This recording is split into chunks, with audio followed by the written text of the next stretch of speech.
All right. Welcome back. Day two this week. We have Coach Depascale as always, and then we have our special guest today, Coach Zach Naszimento, who is now the offensive line coach at St. Joe's Regional. But before that, I know him when he was the head coach at Weehawken. He was at, I think you were a coach with your father when you first came out, right? Was Sea Caucus, I think. Yeah. I was at Sea Caucus for some time, or when I was right out of school. Right out of school. Yep. Played at Cincinnati. Played football there. Was a linebacker there. Really has had a great career as a coach. Was a fantastic football player himself. And we're really excited to talk some football, some Oline with him today. So, Coach, welcome. Great to have you on. Thank you very much. I appreciate it. Excited to be here. It's a great opportunity to talk about football, talk about sports, the best. Coach, talk about, I briefly touched on it, but just for the people who are listening and meeting for the first time, your playing career, where you played, talk about that, how the career was for you at Cincinnati, and then your coaching career and kind of genesis of that, and how getting to where you are now with St. Joe's. Sure. So I grew up in Sea Caucus. I went to Sea Caucus High School. My dad was a coach forever growing up. My uncle was a coach as well growing up. So football, athletics for me has been part of what we've done since I can remember. So I wanted nothing more than to compete, and whether that was I played hockey, I was on the swim team growing up. I was basketball, baseball, football, anything that you could possibly compete at. My dad would throw a ball out with my brother and my cousins, and it was like survival of the fittest. Truthfully, that's how it was growing up. I mean, I can tell you a number of stories of barbecues at my uncle's house, and that would end always with a fight, or my grandfather screaming at us and my aunt yelling at. I mean, it was constant. So I went to Sea Caucus High School, and then went to the University of Cincinnati. Throughout my high school career, I was lucky to have a lot of really good people around me. I had Coach Fitzgerald, who just passed away, was my high school coach. Billy Fitzgerald's the coach at Seton Hall Prep now. His dad was my high school coach. Coach Voorhees was, who is the coach now, has been there forever, was my defensive coordinator. A number of people, Joe Breslin, who's been around forever. He's at Ramapo, and Coach Albro. A lot of influential people. Coach Anderson was my basketball coach. A lot of people don't realize, but I was a basketball player as well. I love, but probably basketball is probably my favorite first love, to be honest with you. I love basketball growing up. But I grew into a football player. That's just the truth. I was, nobody was recruiting a 6'2", 280-pound power forward, really. So anyway, I played offensive line, defensive line. I played linebacker. I played, a number of positions growing up. Even in rec football, I played fullback. I played tight end. I played, I didn't really care where I played. I never was a guy. I didn't care. That's the truth. I really I love to play. So I just wanted to play. If they needed me to play the one technique, I played the one technique. If they wanted me to play tackle, I played tackle. I was recruited by Cincinnati as a defensive end. I went to Cincinnati in 1996. And I don't know if you're familiar with this, but my situation at Cincinnati, I was sick. I was diagnosed with Hodgkin's after my freshman year. So I had stage 4 Hodgkin's. Coach Minter was my head coach. It kept me on scholarship, and I finished up my career.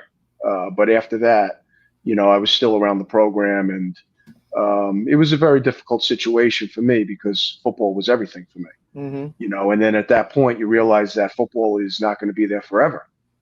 So very hard to deal with at 19, 20 years old. Absolutely. Yeah, really difficult. But at the same time, it probably made me a better better coach, probably made me slow down a little bit because I would say at that age I was probably not not thinking about too many things.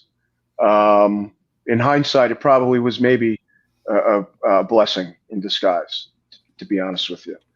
And then I came back home and I became a teacher in Union City and started coaching. I coached at, I was a freshman coach. I was a freshman coach, sub-varsity coach at Secaucus.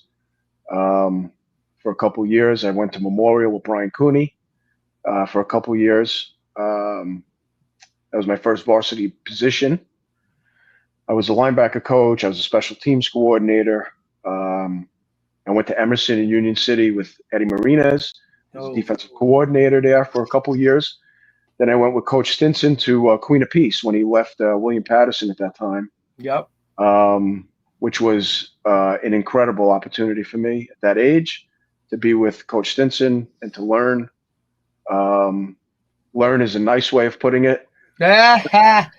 Because there was a lot of, it was a great opportunity for me. And then after that, I went to Hackensack with Coach Mielo, Coach Stinson as well.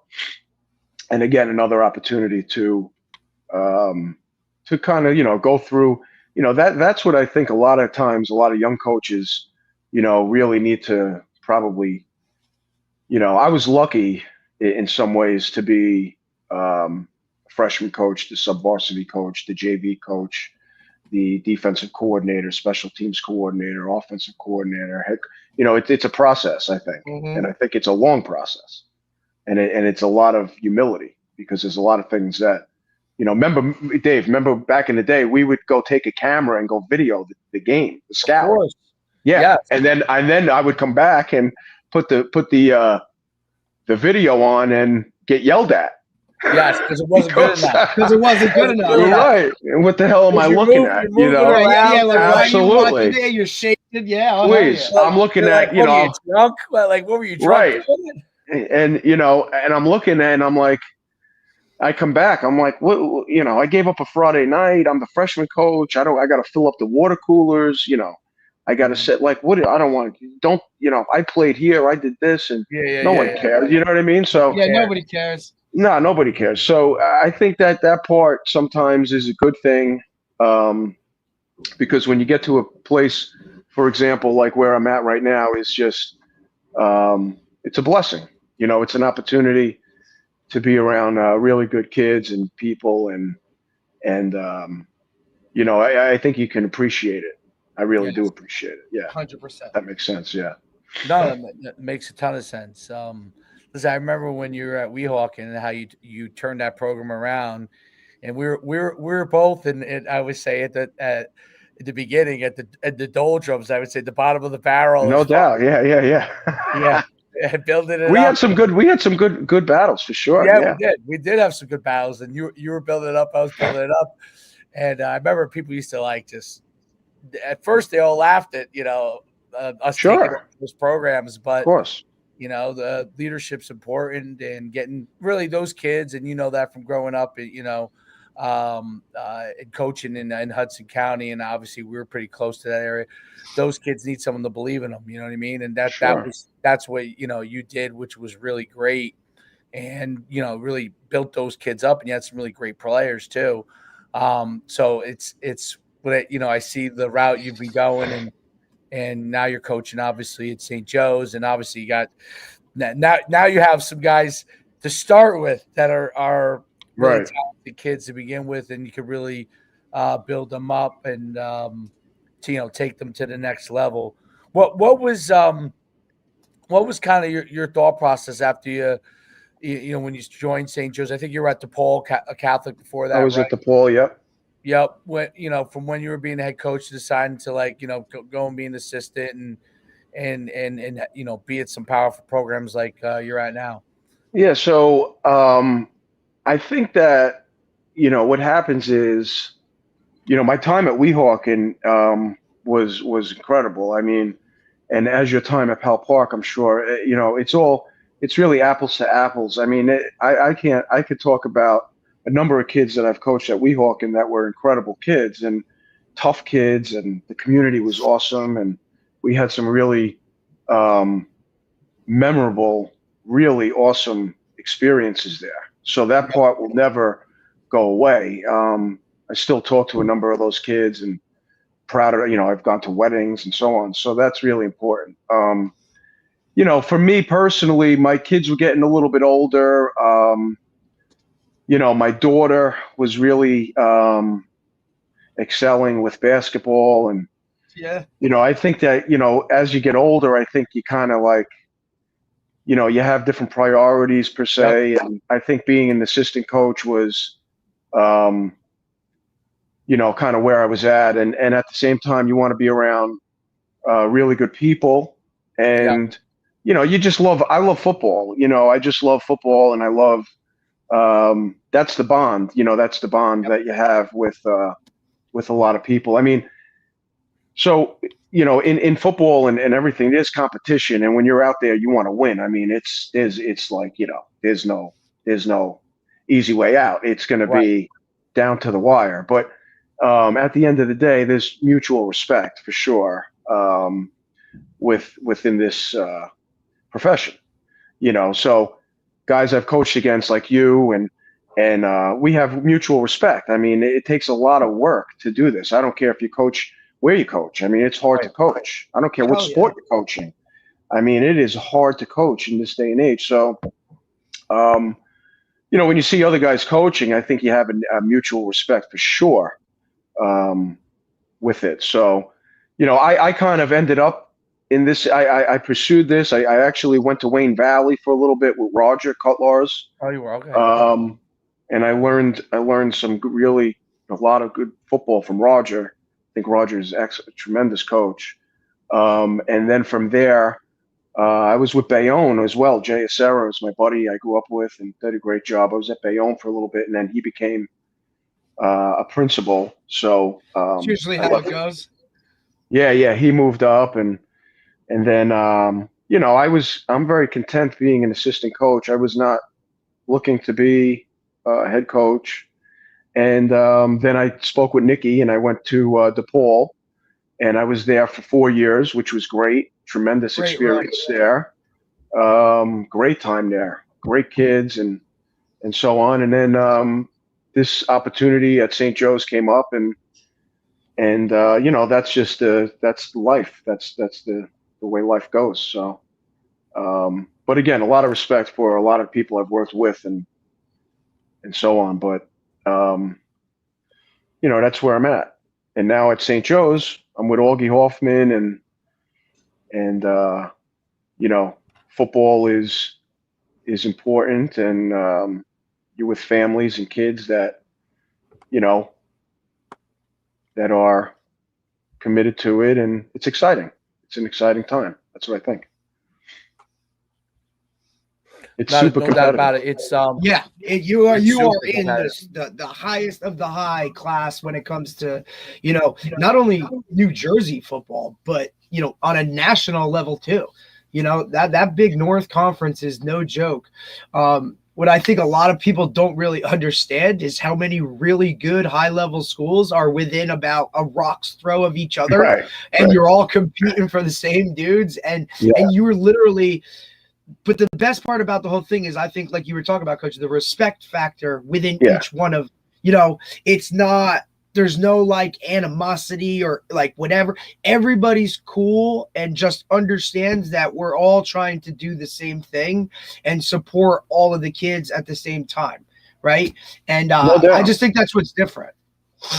I think that this is what it is. I think that, we play Don Bosco on a Friday night.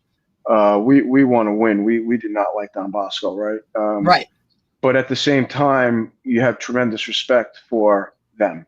Absolutely. For Dan Sabella, for those guys, and same thing with at Bergen Catholic, with those guys, and St. Peter's Prep. It's winning in this league is not an easy thing. So each game is really hard. I don't care if that team is not as good this year. I don't want to hear that shit. That's insane because every coach that we coach against is good, Damn right. and they got kids on the other team that are really good. You know, we played Pope John this year. I don't know what the score was.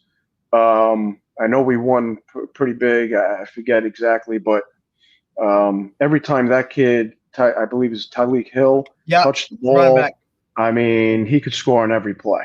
Yeah. Okay, so I don't want to hear anything. You know, and that team, I don't know what their record was, but I have a lot of respect for those guys. Those guys are tough. And that goes for everybody we play. I mean, this is not, you know, it's ultra competitive, but I think there's a lot of respect, at least from on my end, because again, I think it's really hard to coach. It's hard to do. It's hard to do what we do. Yeah, absolutely. There's no doubt. And coaching O-line now, what is it about the O-line that you really, you know, enjoy working? I love it.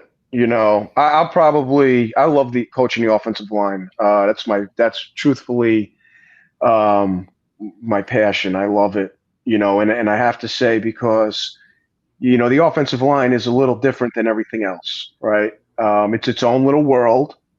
It's its own little family. It's its own little, you know, group. You know, it's 5 guys have to be on the same page on every single play. So in terms of, you know, blitz pickup, pass protection, run game, the assignments, there's a whole little world within the game. So, you know, there's a lot of responsibility that comes with this position, which, you know, I embrace. I love it, you know. But it's all about, you know, we talk about toughness a lot. But I think that's a little bit, you know, I don't want to say overrated. I mean, toughness, it starts at toughness. If you're not tough, I don't even know how you're going to compete. So let's just start there. Playing on the O-line, you have to be smart. I would say you have to be smart more than anything. Right. So tough, you better be tough, because if you're not tough, you're going to just get, you know, you're going to get physically beat up. So you got to be smart. And I think that is it takes a lot of work, right? It takes a lot of work in the film room, it takes a lot of work with the walkthroughs, it takes a lot of work with preparation on my end. And right. My coach that I coach with as well, that coaches the offensive line with me, is Doug Lopez. And Doug is a 2-year starter at Penn State. He played center, went to St. Joe's, and he's with me as well. And Doug is awesome. And so he's a huge asset for me. And then obviously Augie is our head coach. Augie, you know, was at Rutgers and played and did everything that he did. So you know, when your head coach is played the position that you coach, you know, like you're still on a, you know, you got a little bit of spotlight's on a little bit more than even so. You know what I'm saying? No, I hear like, hey, buddy. The first couple of weeks he'd come around, you know. Oh yeah, he just does the little kind of like they do the hover, right? They do the hover. Wants to see what drill we're working on, you know.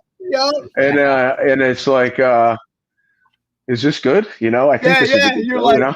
Did he say anything? Like, what's going on? No, Augie will let you know. That's for sure. Oh yeah, we've been in some situations where he's let us he'll know. write down some stuff and he'll let you know afterwards. But no, my relationship with him is very good, and it's a great working relationship and friendship as well.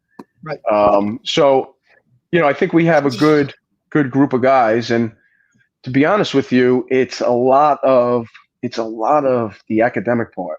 I have to be honest. It's a lot of,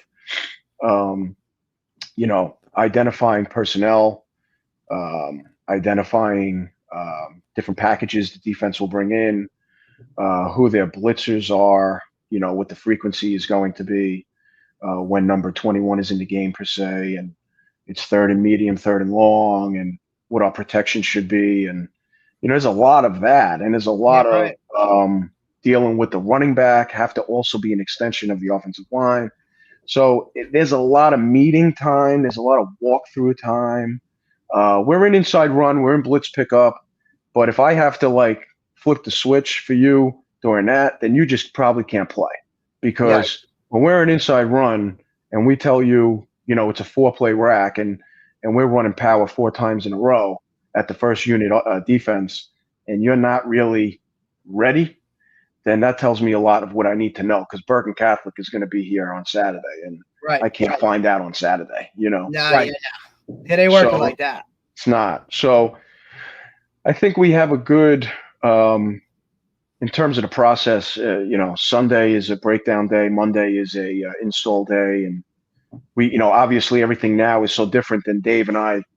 Shit, there's no more DVDs or VHS tapes, brother. No, I hear you. And everything's on Huddle, and that's great because, you can put the install on Huddle, and I can check and see who's looking at the slides. We put PowerPoints together, and they have to send stuff back. And, it's probably a lot more of that than people realize. People have no idea. They really don't.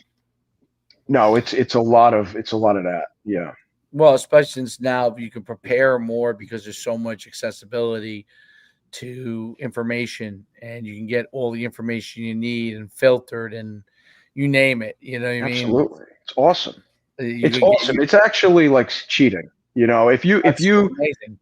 Spend the time, and it's a lot of time, it's a lot of tedious time of, of each week and starting over and start the preparation over. But I will say this, I think that the kids appreciate that. I think the kids embrace it, and I think the kids appreciate it because when they go out onto the practice field and we do the walkthrough and we put red jerseys on guys on defense and reset mic points and do different things, when we get into the game, it's easier. I wouldn't say it's easy, because it's not ever going to be perfect, but it's definitely, there's a lot of communication. You talk about the offensive line, there has to be communication across the board. Absolutely. Right. All 5 guys have to be pointing and talking, and the back has to be included in that. So I think there's a lot, it's a lot of that. And I've learned a ton of football, even being at the pool with Nikki. A lot of football I learned with Nikki. Nikki was tremendous with me, teaching me that stuff. And then with Augie, I think furthering some offensive line stuff as well. I don't think it ever ends. I think that's absolutely not. I think that's where some guys get, I know. Listen, I know what I know, and I know what I don't know. And I think that, you have to always be open to finding out new stuff and new drills. And we were just talking about this yesterday, Dave, right? When we had Coach Rendau on, who was, giving us, a breakdown of, former head coach at Pace recently. We were doing a breakdown of like, 3-back punt, right? And it was like, we were just breaking it down, and Dave and I were just talking like, hey, we've never used this, and I don't know if we will use it, but shit, it's nice to have in case, right? You talk about being a lifelong learner. Sometimes I think, and I hate to sound like the old head, right? But at this point, I'm pretty much like there, guys, the younger group of coaches that are coming into this, I don't want to say they think they know everything, but they think they know everything. And it's like, hey man, like sometimes you got to go through it. Like you referenced earlier, and you got to take some heat, and you got to, maybe coach something you've never coached before, and do all those things to kind of grow, and then ultimately always continue to grow. Right now, clinic stuff, listening to other coaches. I used to be that guy that would go to a clinic and be like, why am I going to go listen to a high school guy? Like, I don't care about that. When in reality, that's who I should have been listening to, because they're the most on the same page as I am in terms of coaching high school ball and those types of things. I think guys need to continue to be lifelong learners, and you can take something from everything. Even if you'll never use it, at least you can check it off the box, I agree. There's a ton of listen, you can always learn something. You just have to be open to it. You have to be open to learning it. Now, if it can apply to what you want to do, then you do it. It's your bonus, right? Bonus. Yeah, and if you don't like it, maybe right now, that's fine. Maybe you'll come back to that. But Correct. you learned it, and I think that's part of this whole process. And I think also one other thing that we don't talk enough about as coaches sometimes is, knowing your kids. I think Oh, that, I'm a teacher. I'm a teacher for 23 years as a teacher, as well. Never mind coaching. So, I could tell you a number of stories of students that I've had, and how you got to work with those kids and 100%. understand where they're coming from and try to meet them somewhere in the middle. And, I think that is a lot of it. I think that's a lot of it. So I could draw up a play, but if that kid doesn't really relate to me or care for me, or we don't have a relationship, I don't think it's really gonna. No, I don't think it's gonna fly. So I think, I think a lot of it is that, and that's what I think that is. Yeah. No, there's no doubt about it. I mean, you're constantly teaching, and I think that's one of the things that the parochials in North Jersey have really separated themselves tremendously from the rest of the state as far as talent level that those programs have, and the desire of kids to be a part of that program. As coaches who've obviously coached at the public school, like all of us have too, you can really see the difference as far as the kids that want to go there. It just seems to be like a lot more of the top tier kids do want to go.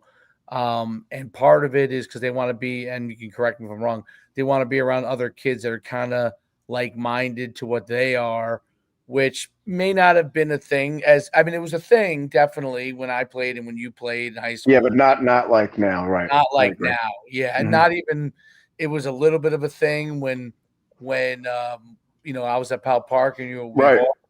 But it still wasn't the same, because I remember getting, two of my star players came back from parochial schools and ended up being scholarship kids.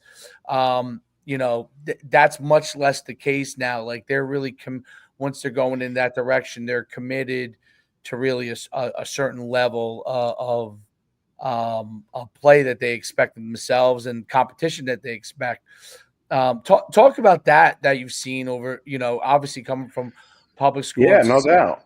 I mean, I've been a public school guy forever, up until about 5 years ago, right? So I think the greatest difference when it comes to that is these kids, it's no different than with my daughter in AAU basketball, okay? My daughter was in AAU basketball in 6th, 7th grade. She played down in Jersey Cardinals for Kristen Samaji. Then she played up in down my son actually trained with her in the summer when we go down to LBI. She's awesome. She does shooting clinics. She's phenomenal, dude. She's phenomenal. So Ava played for her, and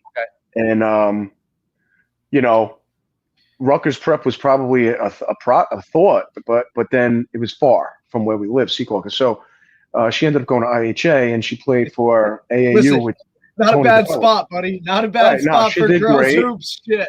She did great experience there, and Tony DeBellis is defensive coordinator at Bergen Catholic, but he runs the NJ Freedom because his daughters all played and so on. So we put her there, and then she went to IHA. And so the reason why I bring that up is because what football now is similar with all these different programs in 6th, 7th grade, 8th grade. That is, in my opinion, what has happened. So now a lot of the kids that come to us or come to DePaul or Bergen or Joe's or Prep or whatever, those kids have played in that kind of environment since 5th grade, 6th grade, 7th grade, 8th grade. Brick City Lions, Silk City, and Bergen Stars, and so on. So those parents, truthfully, have pretty much shown those kids this alternative. Correct. And that is kind of the world they live in. So it's not necessarily, about the kids sometimes. I think it's sometimes the parents have put those kids in those situations, which I don't think is a negative thing, but you have to understand that when you do get to high school, it's going to be ultra competitive. Right? No, you're 100% right. So it's not the same. It's not. It is a level up. Yeah. It's a level up. And I think that too, just starting to go through this kind of world with my son who's 9 years old. And you could correct me when I'm wrong. In the old days when we were kids, and even when maybe it was probably changing when Derek was coming up, starting to change. But the everyone just played recreation, right? Absolutely, yeah. So you played recreation ball. You played with your friends. That was fun. You didn't really care if one person was at a much different level than another person. Everything was competitive, but it wasn't like you didn't have anything else that you would think about really. No. But now I've noticed and I'm dealing with my recreation. Like if you're a travel kind of kid or AAU kind of kid and you're playing in recreation, like people are horrified. You know what I mean? Like that person's so much either better or physical. And that's the only way I can put it is their parents are horrified because their kid is at a different stage. It doesn't mean that they won't get to that stage later on. Absolutely. No doubt. And that's the thing that people always forget. Like Dave's in it right now, Coach. Like Dave is in it. You should go. Yeah. Well, you're living it right now because he's 9. Yeah. Exactly. You're gonna see it. You're gonna see it. And he's already playing. He already has you heard basically done with recreation now because it's gotten to a point where it's I have to say this right now. The reason why I brought those two people up before was Kristen Samaji and Tony DeBellis.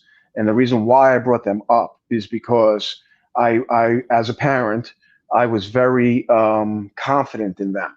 I was very content with, I knew they cared about my kid.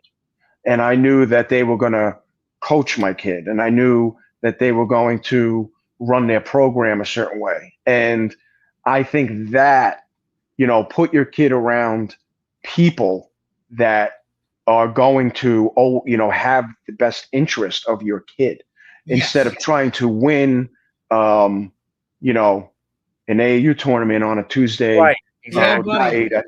So that person, I think for my own daughter, that was I'm very happy. I'm very appreciative of the people that coached her in those programs, because you're going to go through it now for sure. So the people are very important. There's a lot to do it the other way. A big deal. It's what you brought up is a great point. You start to, so it's not just the kids they want to, you want them around. That's part of it. But kids are kids. They'll like who they're around. The people are nice to them. Absolutely. But it really becomes the coaches that they're around and their objective from a development standpoint. Absolutely. Exactly. They'll hold everybody accountable. Holding people accountable. Yep. They'll hold themselves accountable. And I think that's the interesting thing that I'm starting to experience. I've started experiencing. I mean, my wife is no longer going to let me. I'm not allowed to coach recreation anymore because I just got to coach travel because I just get into too much trouble. I don't know. Yeah. Crazy. Yeah. Because the travel. When we go to travel, I know what to expect. Like I know, and it's funny because growing up, that was not at all the case. Like I was just like you, I was a recreation person, Yeah. So it's just that the world has changed. Now there are people like you said, which is really important, is that there's some people that go so over the top where they're not focused on the development of the kids. That's the key. Right. But you're right. So I think when they get to high school, it's another level, right? You guys are another level, but they've experienced these kind of level jumps, right. And they're like, okay, is it time for me to take another level jump? Do I want to do that or attempt to take another level jump and play at a high school that's potentially at a higher level like St. Joe's, right? And then I think a lot of times the people that obviously have the right approach to it, when they get into your program, because I'm sure there are people that wash out still, but people that come into your program, a lot more of those kids, a higher percentage of those kids are all on the same trajectory, no matter what level they end up at, whether it's D3 or D1, they all want to push the program forward. They want to be the best they can. They want to accomplish as much as they can. Absolutely. And I've noticed academically those kids, which that part's changed a lot too. in general, those kids academically seem to be much better students too, because it's just an overall focus on excellence. I mean, I don't know if there's any other way to. Yeah, I think you hit it right on the head, because what happens is we have a lot of kids, and a lot of kids I've coached, and some of my, some kids that I have tremendous relationships with, who ended up at Division III programs, who are excelling, who are doing great. Not everybody goes Division I. I think that's a misconception as well. But they work really hard. They're with like-minded kids. They have great grades. They go to a high academic Division III program. They excel. And I think a lot of it is because of the kids that you're around, because they are in study hall together. They are in AP courses together, and I could say the same thing with my daughter. My daughter, going to high school and, doing well academically, going to college, doing well academically. Listen, I gotta be, when I was a kid, we didn't have anything. We had no trainers. We had nothing. No. I used to go to the park every day after school, throw my book bag into the house. My mother would say, come home, please change come your home. clothes, get out of your school clothes. Absolutely. We would go to the park. We play every sport. Yep. We play travel basketball. We'd go to Guttenberg. You know what I mean? We'd go to North Bergen. So it wasn't like we were going to Virginia. Right. Like it's insane what this has become. So I played in baseball. I played baseball. I played recreation. I played All-Stars. Played Sandy Koufax, American Legion. Right. If you were really good, you played on the Jersey City Stars of Tomorrow. And there were like 2 kids from Secaucus that played on that. That was like really like wow. And you had to be asked to do that. So it was we played someone around anymore. I don't even know. Probably not. I wondered. Sandy Koufax in American League, and they used to have Mickey Mantle too, right? Mickey Mantle. We played, but my thing was this: we would play a game. I can remember playing a game like in Miller Stadium in West New York at like 1:00 in the afternoon, right? And then like everybody get in station wagons and cars and drive to Paramus and play that was like American Legion game, switch uniforms, right. And then and that was like a big day, like that was it. And but at the end of the day, there's one thing that I really have to say about all this. We have trainers and we have speed trainers and quarterback trainers and pitching coaches and all this stuff. What happens is, in my opinion, the days of learning how to compete. Oh. Because here's the deal, okay? You could tell me nothing. 5:00 in Secaucus at Buckmiller Park, with the kids from Union City and North Bergen versus the kids from Secaucus, and God forbid we lost, and the fist fight that would take place afterward. It meant nothing. It meant nothing, but it meant everything. Absolutely.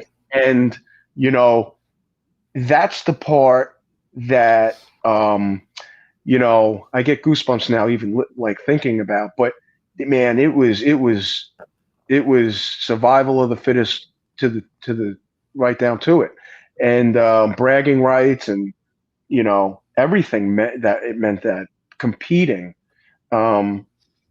So I didn't have a trainer to show me how to shoot a free throw.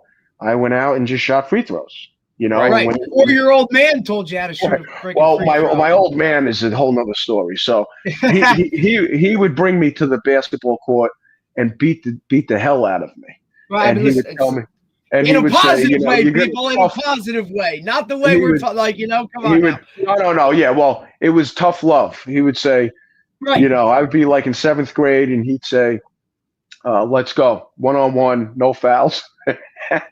And people would be like, "Oh my God," But right now he'd be in prison. You know how that works. Like nowadays, I think, and that's something we talk about all the time because we. And I don't know if it's right or wrong. I'm just saying that's what it was. But I mean, I was raised the exact every kid is different too. Every kid is different. Every parenting, there's manuals on how to do this shit, but there ain't no one way to do it. And I just look at it like this. It's I think you turned out pretty good. You know what I'm saying? So your old man had to do something. Yeah. You know what I'm saying? Look, my wife would disagree, but shit, we could say that about all of our wives. You know what I mean? But hey, we also they know what they signed up for. So rock and roll. You know, hey, love you, babe. But like, it is what it is. But I think that's something like, you know, the whole sometimes you got to be a parent instead of being a friend type gig. You know, sure. And really sometimes, and that works both ways because, you know, the first thing coming off the field when you get in the car ride home shouldn't be about how you missed a catch or how you made a great catch. It should be where are we going to eat, right? I just think that type of approach. So let me tell you about my father's approach, okay? So when I would play, my father would stand there with remember those cameras, those big ones on the shoulder, Dave? Yep. And this is 1993, 1994, whatever. And he'd stand there and he would video the game and he would videotape just me. Just me. So I was a guard, I was a linebacker or whatever. Hold on one second. You hear that doorbell? Yeah, no, you're good. You're good. Hold on one second. Listen, and I'm assuming, Dave, that coach was raised kind of how we were raised, right? That tough love type of, you know, hey, I just want to push you to kind of do good in everything and whatnot. I think that's kind of, you know, I don't know if it's where we're from, you know what I mean? That has a little bit to do with that. That's the time. I think parents. The time thing. I think parents in that time period also understood what each kid needed. Some needed a kick in the pants. Some could not handle that. And you had to, you know, some were, you know, like my father would do that with me. My brother totally different, right? He was so wired to do everything right all the time. You had to almost like, okay, you don't like he was trying to, everything had to be a record. You know what I mean? Like every time. So I'm sorry. I'm back. No, you're good. You're good. I want to hear the story. We're excited. So my dad would videotape just me. My friends would laugh, and so I'm like, can you imagine the game is going on and the video camera would be on the right guard, you know? So the ball would go wherever, but my father would videotape me, and we'd get done. And my father was a coach forever, you know. Right. So he says, you know, when we get home, he'd go, yeah, how do you think you played? I say, I don't know. You know, I think I played good. He'd say, he'd put the tape in and he'd go, you're walking. And I'd say, yeah, well, the ball was, you know, it was like Sean Cannon just ran for a 40-yard touchdown. He goes, you're walking.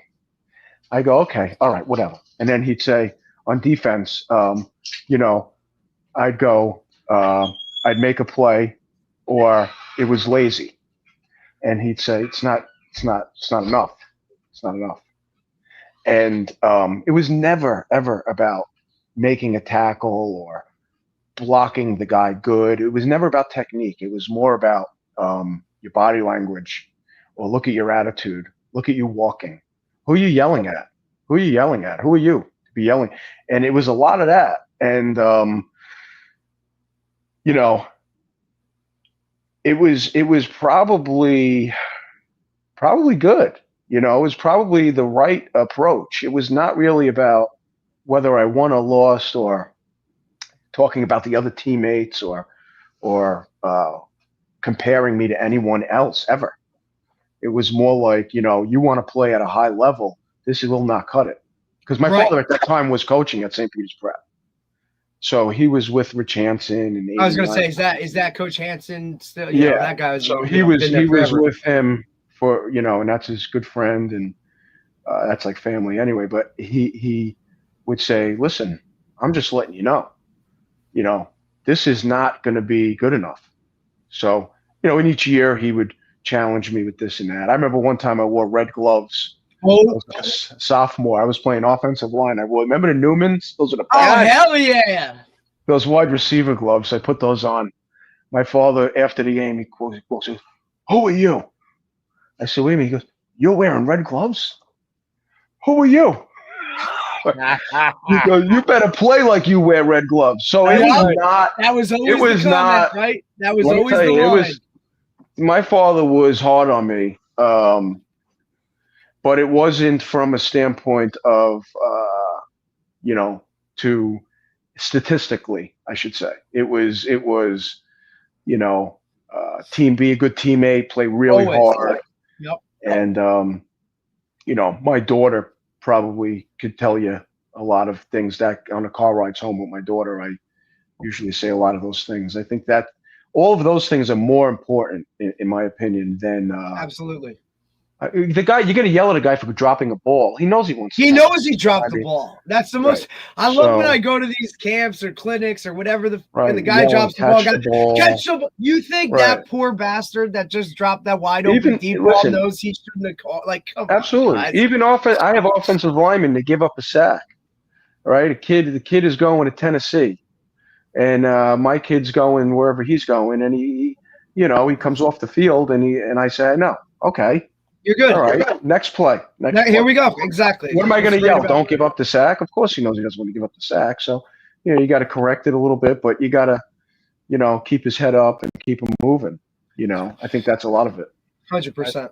I think it's really. I think that's one of the things that's a little bit lost now, and that parents then understood what each kid needed. And I was when you walked away for a couple of seconds, like my father was kind of similar with me, as your father was with you. But my brother, who was like wired to do everything 100 miles an hour all the time, he had to like dial him back, because if it wasn't a record or something, he'd be like in tears. You know what I mean? So, I think parents understood that, and yeah, I think you're right. It had a feel for like, okay, I could push this person's like this person needs to show a little more effort. Like, I know what he can do. Not talking about how many points like you said, points you score, and like what he could do effort wise, how he could carry himself. Like, if he just expects more of himself, then he'll be able to be what he wants to be. Like, it's one of the things I always say, like after just one of the travel games this weekend, my son, game was on the line, down 21-19, shoots the ball from about, he's 9 years old, shoots the ball like a little bit, like got into a quick shot it with no time left, hits the back of the rim, comes out. Okay. And he was crying because obviously we lost 21-19. And I said, awesome. That was awesome. And he said, what was awesome? I said, you took. Yeah, you shot it. No doubt. Shot it. Yeah. The ball came in, you shot the ball, right? And that, like, it's more important that you took the opportunity there. Absolutely. About missing it. You're going to, I said, you keep taking those shots, you're going to miss a lot more of them than you're going to make. But if you make some of them, people are going to look at it and go, gosh, that guy's clutch. You know what I mean?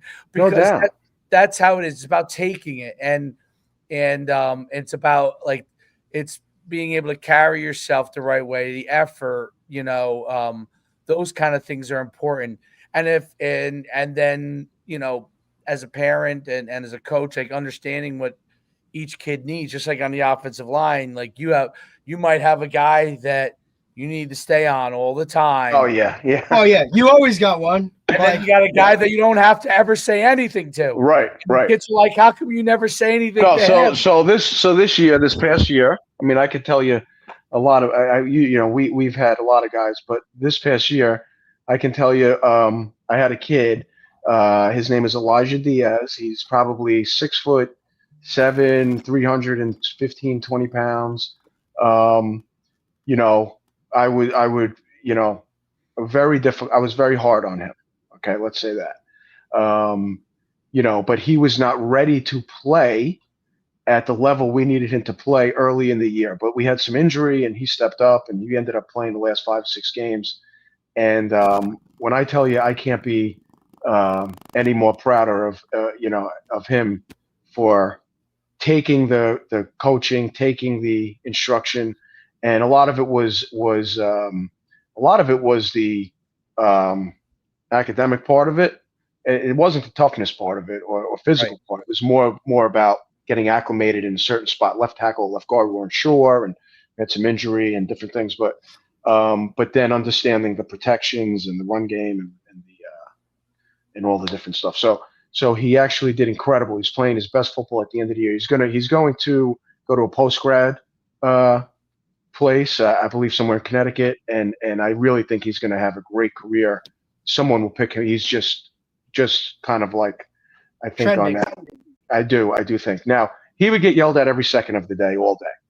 And he will tell you that, because there couldn't be he couldn't do one thing right for a lot of time. But at the end of the day, he would walk off the field and he would be very upset with me. And, I would say to him, you're welcome. You're welcome. Right. And then he'd go, I go, you're welcome. You're welcome. And he goes, because I will not quit on you. I won't quit on you. And then he'd get, and there's going to be a day, there's going to be a moment when I'm right, and now, it kind of like, but that's parenting, that's coaching and so on. Right. I also had my center who is in like every honor society, right? Like I always make fun of him. I'm like, how many honor societies are there? You're like in 7. Like I don't, and so he's like, he does nothing wrong. And so the one day we're doing a drill and he goes left, let's say, instead of going right. And everybody always would get it from me, all the time. And but his name is Robbie Stigliano. So he does it wrong. And I said, oh, I blow the whistle. Hey, what are we doing? And he says, oh, I'm sorry, coach. I said, oh, it's okay. Yeah, it's fine. You just whatever. And then all the other kids were like, what are we doing? Whoa, time out. They're like, coach, you got to curse at him. You got to curse. That's bullshit. Yeah. So I said, so for about 5 minutes, I just cursed at Robbie. Yeah. You're like, all right, guys. Coach, I think that's something because too, I could never. I said, Rob, I'm sorry, but I don't know if I'll get an opportunity again. So I got to keep cursing at you. Okay. Yeah. So he starts laughing. And I tell my guys that too, coach. It's right? hysterical. Like, look, if I'm not like on you, or I'm not riding you, or I'm not nitpicking at you, that's when you should get nervous. You know what I mean? When I stop talking to you or I stop coaching you, that's when, some red flags should go up like, oh, like, coach, what do you mean? Absolutely. I know I did that wrong. Why didn't he say something? Because a lot of times for these guys, it all comes from a place of love. Like, I care about you so much. I see things that you don't see right now. And I know it's like meeting 101, day one.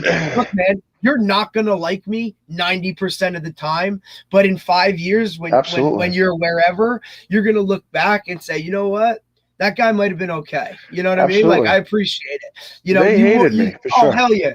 Cause I mean, look, and it's how it was with, like, I know some of the coaches that I played for, man, every day it was like, you gotta be kidding me, dude. Like, are you shitting me? What else can I do? Like, what did I do right today? You know Nothing. What I mean? But then you look back and you're like, you know what? I so appreciated that stuff when it came to it. It made me a better player. It made me a better human being, a dad, all that kind of shit.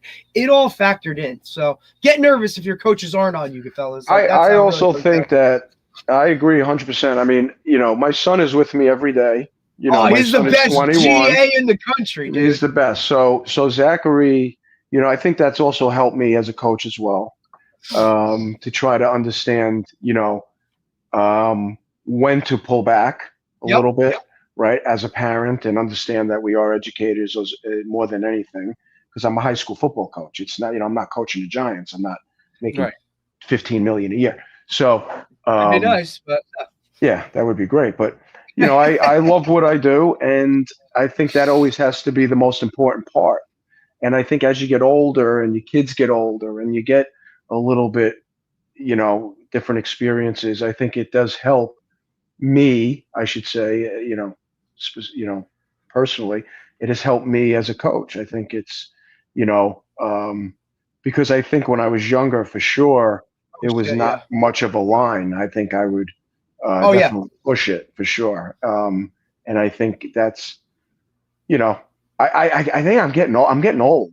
I think I'm getting we're older. all getting there. I mean, look, and Dave, I have a, she's 19 months today, right? So kind of fresh, whatever. Like, I had a kid, like, I saw and I knew it would be coming, right? Like that transition of like when you have a child to now how you kind of approach certain things or just things go about change everything. for sure. 100%. And Dave doubles down on that too. You know what I mean? When he had his son and now, seeing it through the youth process of some of the shit that he goes through, dude. I told him his next book needs to be, youth sports and having a kid through it, right? Like the process of it, because it's a lot. It's a lot, but we've all changed when I get to the end.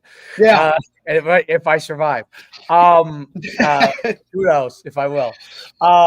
It's I really, it's your perspective is really great. Especially your experience, like you were a fantastic athlete yourself. You a fantastic player. You have that perspective. You're an educator, a teacher. You've been a head coach. You've been an assistant coach. You really have a great perspective. And I always, because I'm the son of a coach, just like you are. Yep.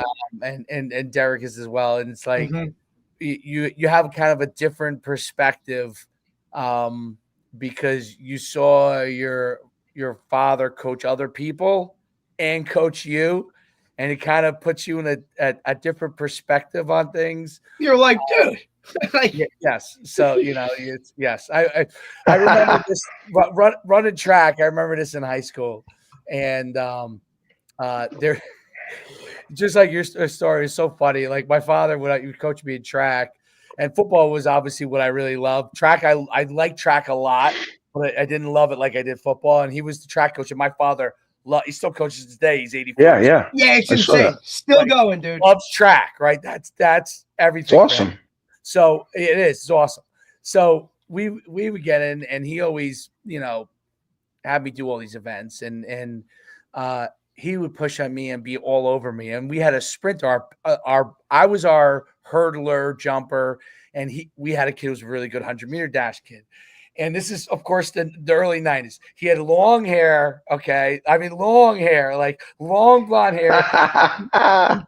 He smoked cigarettes. I'm not kidding. He was great too. He smoked cigarettes. All right. And we used to call it, his last name was Barry. We used to call it the Barry Shuffle, because after, we have to jog a lap after practice to cool down. His lap was so slow. I mean, like you might as well be walking, you know what I mean? So it was so slow. And my father would never say anything to him because he was the glory guy, because he was the 100, 200-meter guy. And I'd be getting rid on all that. And I'd be like, how come you never say anything to him? Well, because Barry's probably 30, smokes cigarettes, and has a motorcycle outside. Probably. But that was peak. That's 1992. That's it. Yeah. That's like what it was, man. Burnouts with the guys that I would hang out with and play ball with were, it was a different world, man. It was different. It was rough. It was a different era. Yeah, there's no doubt. It's so funny when he picked me up with his car and he have girls. And it's incredible. Smoking heaters like a champ. No doubt. I was telling Derek, my coaches smoked my safeties when I was a safety the first 3 years of high school. And the guy who coached the safety, our athletic director, Mario Alia, I mean, he was smoking cigarettes on the field, I mean, look, I look at it too. Like when I was in rec, I played rec. My coach Walrab, would smoke cigarettes while we played. I was like 6th grade. He would call me Naszimento with an M. I was definitely afraid to say, Coach, it's Naszimento. Yeah, hell no, you weren't correcting that shit. Shut up, Naszimento. Go over there. I mean, it was insane. It's crazy. Well, look, I know you look back at those things too. Like, even in college, I'd be freaking getting down to rush a punt or something, and my hand would go into a freaking pile of dip or Red Man that my DC had just launched into the ground. You're like, dude, can we get some pouches or something? Now you'd be, bro.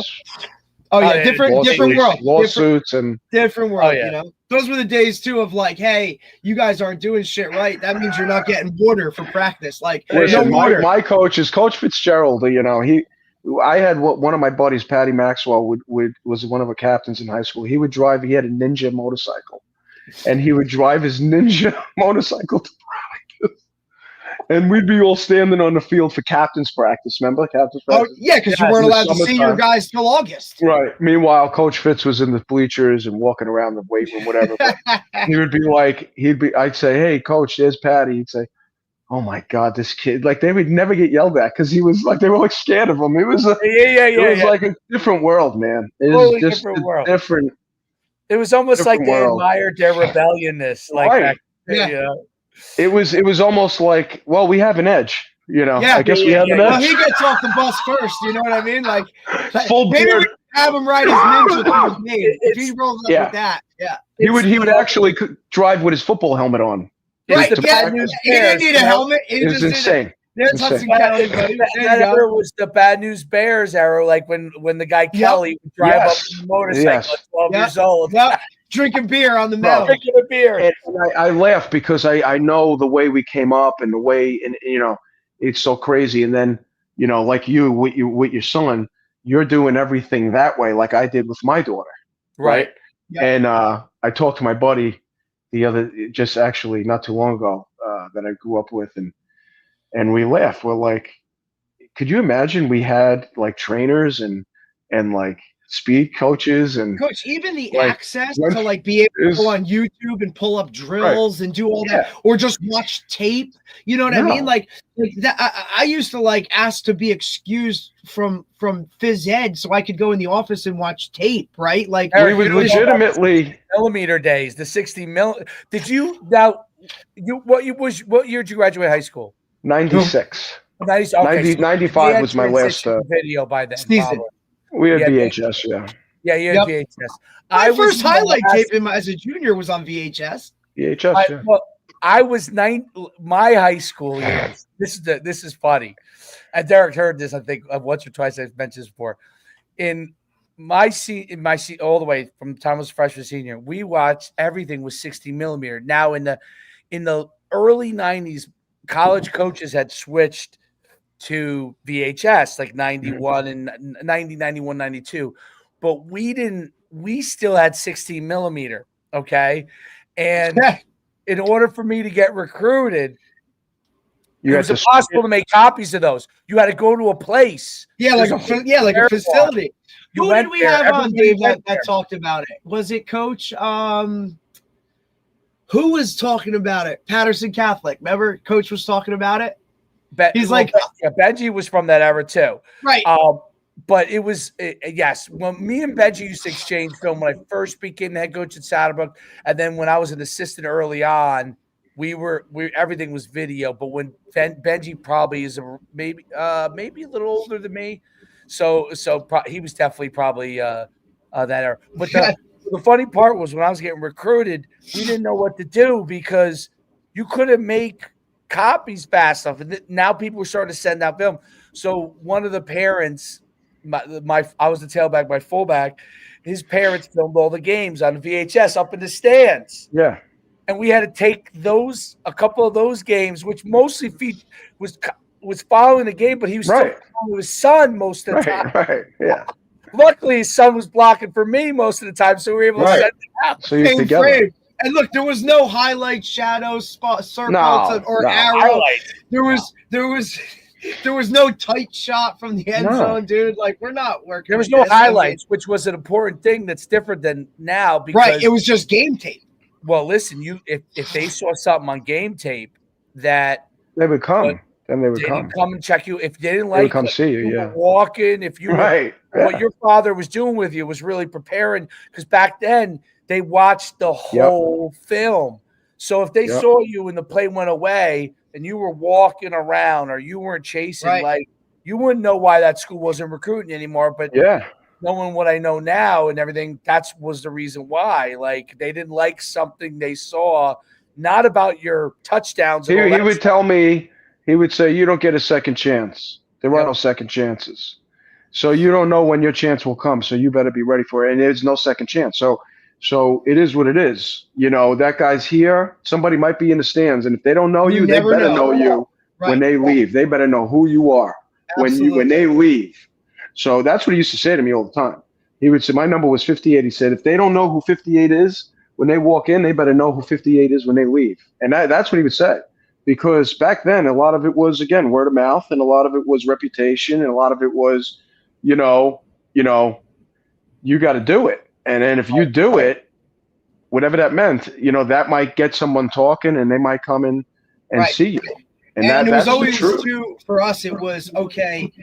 When the other, like, I know for me personally, like when an opposing coach, right, would see you after a game when you're shaking hands or whatever and say, hey, you're a hell of a player, or hey, we prepared for you all week. Hey, if you need anything, right, like, that guy, right, because whether it was they might have a guy who's getting looked at by so-and-so or whatever, like, make sure that opposing coach mentions your name when it comes down to it, right? And that goes back to the whole look, like, in the Big North itself, like, hey, man, like, watching a tape of a Big North game, you guys playing prep or you guys playing somebody, like, how these guys don't watch both teams in terms of, okay, because I know every kid we're playing against. I know every 100%. Absolutely. You know what I mean? If somebody called and asked me about a kid from St. Peter's Prep, I mean, I would know him. I mean, because you're like, oh yeah, he gave us fits, right? Or oh shit, we made sure we knew where he was. You know what I mean? Like, that's the stuff that I think is. I just saw yesterday. There's the defensive end from Bergen Catholic is committed to Tennessee. Yep. So now, like, okay, here we go. I know who he is. Yeah. Now it's like, here's the next, really good player, and Don Bosco has a few kids going on the offensive line, and so you're up on it, because you kind of see it, and now question real quick, when you were at Secaucus, right? They were, what size school was it? Group 1. You were you were a Group 1 guy just like I was, because I was Butler, Morris County, right? And Dave was a Group 1, at Saddlebrook, so so was it difficult? I mean, in terms of, were there coaches at that level? Because, Cincinnati's big time ball. I don't care any way you want to spin it. Were there coaches or were there guys that were from Secaucus previous that had gone somewhere? Or when I was in high school there? Yeah, I think we had when I was in high school for years, my freshman year, I played varsity as a freshman. I was all conference as a freshman, but that team was 7-0 with 7 shutouts. Right. And then they had an issue because a kid that was transferred in, he played 4 years somewhere else, and they didn't know back then. It was whatever, it was 1992, whatever. And so they were good. But we had kids. Kid Alex Rodriguez was a really good player. He went to San Jose State.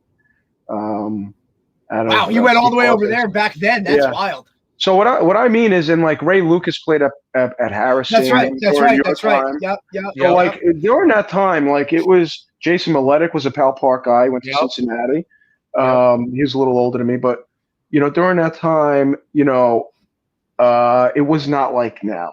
Okay. I didn't want to. That's kind of what I was like getting to. Yeah. No. It was. My dad coached at St. Peter's Prep.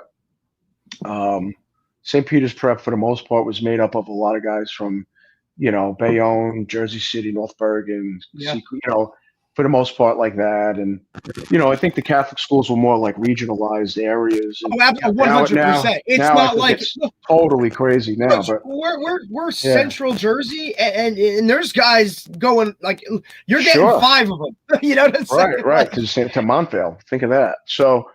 No, back then it was awesome. I mean, we played Rutherford in front of like 4,000, 5,000 people on Thanksgiving. Right. Vinny Sasso scoring a touchdown.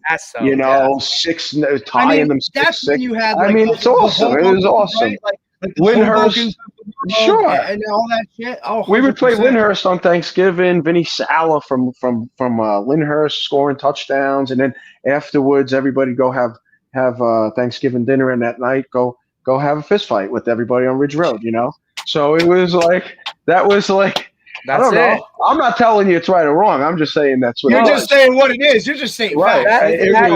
That's how it was. That's true. Hackensack Teaneck was like a huge, it was awesome. It was great. It was, I'm not going to say it wasn't. And all that shit. Yeah, man. North Arlington was awesome. at that time, North Arlington. It was a You see, and different era. right, and I was fortunate enough at Butler, like that was there. You know what I'm Butler was saying? Like, great, yeah. Butler's you know, still, that's still there. at Very Butler. good. Butler's still good. but yeah. Dave, listen, you've experienced it now, and you understand why it still is, because it's, you know, we talk about it. It's geographically separate from kinds of stuff. It's still like, you know, that old school, like this matters at a group one, and this is really all that matters at a group one. Yeah, Yeah. it's great. The town Group hasn't one football changed that much. Group one football from, and even before when I was in high school, like in the 80s, when I was a kid growing up, like group one and group two football was a big deal in every town. It really was. Yeah. Like to see Caucus was a powerhouse. All of those, like our league that I played was the BPSL, which back then had Passaic Tech, Parseghian Catholic. You know, it had Hawthorne, Garb. Everybody was in the same. Yeah, and you had 50, 60 kids on every team. And every team had and even if they didn't, even if they had 30 kids, you knew you were going to have those 30 kids, right? And they were going to be like hard-nosed kids. Whether you won or lost, it was going to be like everything was going to be a battle. And everybody had a player on their team. Like, right. You know, it was a small school. It wasn't now, and me and Coach coached in the era as it was really changing, right? Like we had to rebuild these places that used to have better stuff, right? So we had to rebuild it. And but you know, I'm sure Coach got the sense of this. I got the sense of it, you know, like even though we had a lot of success, I always felt like it could go right back to where it was if someone came in after me that wasn't into it the same way. Same thing with you. Like if they weren't into it the same way that you were, it wasn't like when I grew up that if a coach, high school coach left, the next guy in was still going to be all right. Still able to do it. Like, absolutely. Yeah, and it's definitely not like that. No, it you know, in the 80s and 90s when I like Saddlebrook actually had a lot of turnover when in the 80s and 90s, but every guy still had some form of success until small school stuff really started to change, which is probably when you were in high school. Right when I was in high school, that's when you started to see powerhouse. But you started to see like Caucus was still powerhouse, but it was starting to change. It was. I think the first realization that all of that stuff was really starting to like really happen was when Patterson Catholic closed, because they were a powerhouse, right? Winning games, doing all that kind of stuff, and then all of a sudden there was no more program, and you're like, whoa. Like that's an issue, right? And then you started to see the let's co-op, right? Like I remember when Midland Park killed their program, it was like, whoa, like, oh shit. And that was from me being in, you know, Morris County, understanding like, oh shit, like things are changing here. Like believe it or not, Powell Park, which Coach talks about in the early 90s, late 80s, early 90s, they were very good state champs. They were very good, championship. Tremendous, And then and they were tough as nails, those kids. We played, I remember playing them. I was a freshman, sophomore. I mean, they were good. I think the coach was Tom Paglione. Is that right? Did I say that right? Yes. Tommy now, Paglione. do you think, Coach, do you think kids, that a lot of the change within that stuff? No, you know what? It was Babe Mongelia.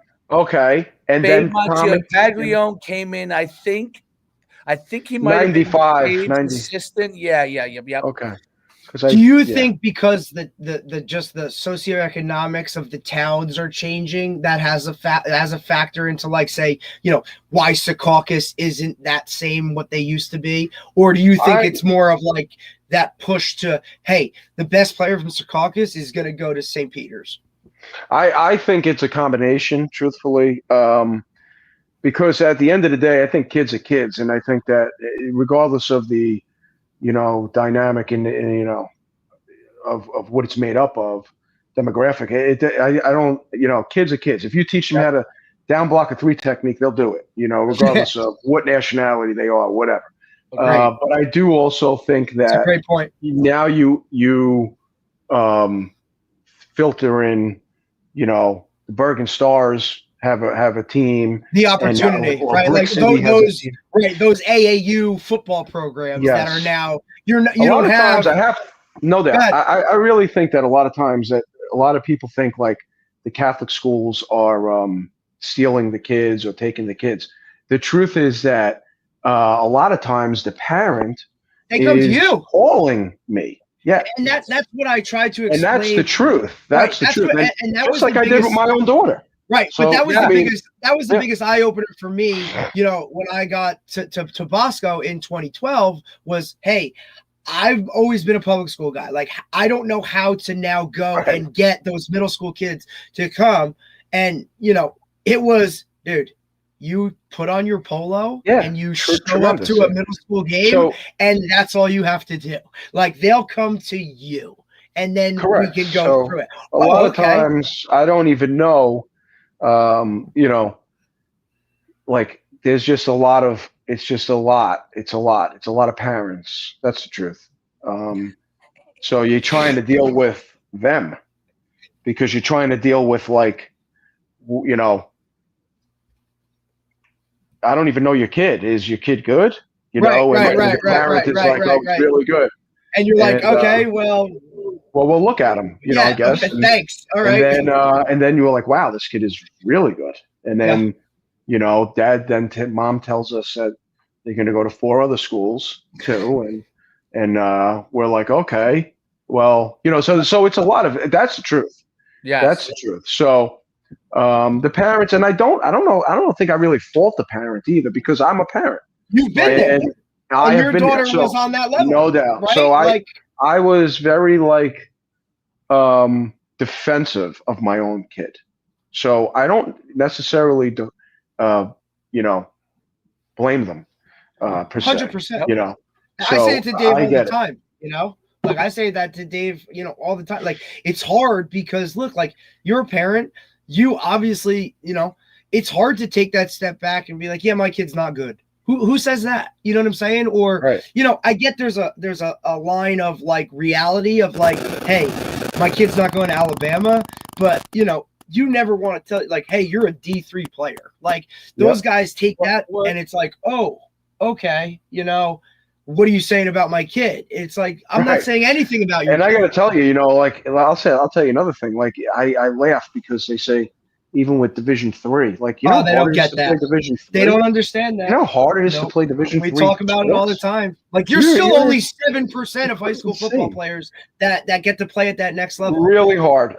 And I don't know if it's because I was a D3 player when I finished my career and whatnot. And I just know, like, you know, I played with guys that were way better at Montclair State than I did when I was at Sacred Heart. You know what I'm saying? Like, there's so many outside factors that go into that. The NEC during the time period, the NEC was bad. Yeah, we probably would have beat UConn. Take it easy, buddy. Like, no, you know, you lost by 70. Let's We played Central Connecticut. We were drinking water at the end of the first period on the bench. That's all right. Well, listen, we're good. Yes. Yeah. Anyway, what I was going to say is, no, I think you're 100% right. And from a parent standpoint, and I think Derek will, as he gets older, depending on what his daughter does, swim. As you experience it, one of the things that is interesting, I think the point about being you're defensive of your children in a sense that there are, because parents understand that there's a lot of angling that goes on, and for people who are not as good, right? So So you're in a situation, and some people are really good at. I say this, like, they're really good at angling. Really good, yeah. Really good. Like, I got like their kid isn't good, but they are on a credit of being great at angling.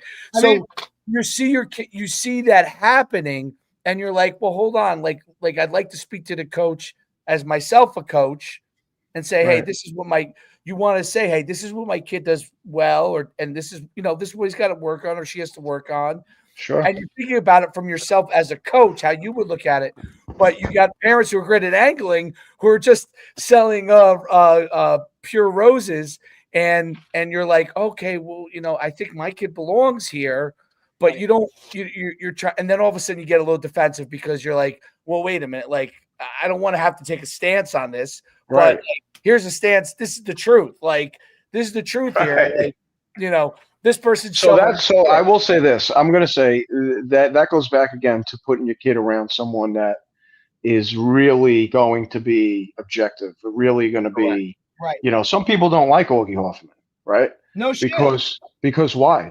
I mean, Augie's not really going to play a lot of games. Yep. He's not gonna beat around the bush. He's not gonna tell you just what you want to hear. Exactly. He's gonna tell you the truth. And unfortunately, and we see it more times than not, that we become the quote unquote bad guys for having to tell the truth because they've been yes manned their entire life. Or hey, or it's your kid's up the greatest point, because and now it's not working. Right. Or hey, this kid trains with me. I'm hoping he books another 10 sessions. No doubt. Tell him whatever. Like you said, angry. No doubt. Right. So I think it's really important to put your kid around someone that's going to be objective. So I think that's going to have your kid that's best interest at heart. Maybe not your best interest at heart, but your kid's best interest at heart. Yep. And I think a lot of parents sometimes can't handle that truth. Hell no. It's not about them, and Coach Stinson would say all the time, and he would actually say this in front of the parents, and he would say, I don't coach you, I coach your children. So I am going to do right by your children. I don't care that you're a first-team All-Stater, or I don't care if you never played this sport in your life. I don't care how good at Madden you are. Shit. Right. And even me as a parent, I think I talked to Steve Silver, who's the head coach at IHA. I maybe talked to Steve Silver 2 times in 4 years. And one of them was I called him to ask him where I can get the pregame meal from, like catered from. Yeah. And then the other time was he was having an issue with my daughter. Not an issue, but I wanted him to coach her harder. Yeah. So I wanted him to curse at her or yell at her or get on her. Yes. It's okay. Yes. I'm calling you to tell you have the green light. Do what you want. My daughter doesn't even know this, so my daughter might see this episode and be like, "Oh my God," Dad, you did that. You're like, but I did. My wife was like, "You never talk to him." I said, "I never ever call the coach ever. Let it be." Right. But I was like, hey, Steve, you can get on her. You need to. You really need to. She's walking. Can you do me a favor and you get on her? So know that. And it must have ended up working out because they had a great senior year and so on. But whatever. I think a lot of it is it's hard to be a parent and it's hard to let your kid just be a kid. It's hard. Especially now. The coach is going to know what they're doing. Like your son is playing on the offensive line. He's bench pressing, let's say, 150 pounds, right? I can't put you against a kid who's going to Tennessee. Right. Because that kid is bench pressing 330 pounds for reps. Right. That's not me being a jerk. That's just the truth. Because when that hospital bill comes, correct. I'm sorry, right? And that's the biggest thing for me. And we'll get him there. It might not happen when you want, but he'll be there. We'll get him there. Yes. Yeah. Trust it, right? Because it's a process. It is a process. World, but it's an impatient world, They want everything now. They need to see all those bells and whistles. And hey, no doubt. If you just put your head down, get to work, I promise you'll get there. Trust me as the coach, right? Let me do my job. No, okay? I know. And a lot of them don't want to do that. They want to have their trainers who they pay. Right. And I have a lot of friends who are trainers and they're great at it. But that is specific. That's a training session. Coaching is a process. It's through months of weight room, summer process, condition. It's a relationships. It's a lot. So I don't knock it. It's just that it's 2 separate things, I think. 2 separate worlds. 100%. Coach, it's been great having you on. You're the best. Awesome, man. Yeah, this has been pretty good, man. I kind of enjoyed this. Good. Listen, I've been nagging the shit out of you for years. So No, it's been great. It, We've had a million things going on, and Coach, believe me, you're good. I just appreciate you. I'm glad we found some time. Thank God for an HVAC update. Otherwise I don't know. Right. You know what I mean? I told Guy's the guy still on the outside. podcast, You're like, hey, buddy, I'm just doing some shit. Come cares? out. Beers in the fridge. It works. If you need it. Thanks, So Coach. if you, appreciate you, buddy. Yeah, stay in touch, man. I appreciate you guys having me on. Anytime. No doubt, Coach. Have a great day. See you guys. Take care, buddy. Bye. All right, that was phenomenal. Cool, man. Let's close it out because I got to run to the. Yeah, you got to go do your other one. Yep, you're good.